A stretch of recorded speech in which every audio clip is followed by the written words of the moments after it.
बच्चू कडू यांच्या आंदोलनाला पाठिंबा देत बुलढाण्यात ठिकठिकाणी रास्ता रोको। सरसकट शेतकऱ्यांना कर्जमुक्त करण्याची मागणी।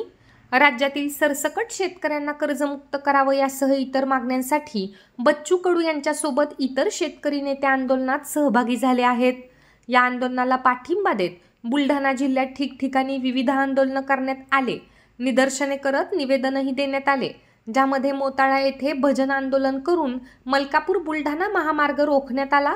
त्याचबरोबर चिखली, देऊळगाव राजा, खामगाव, जळगाव, जामोद या ठिकाणी देखील जोरदार निदर्शने करत बच्चू कडू यांच्या आंदोलनाला पाठिंबा देण्यात आला।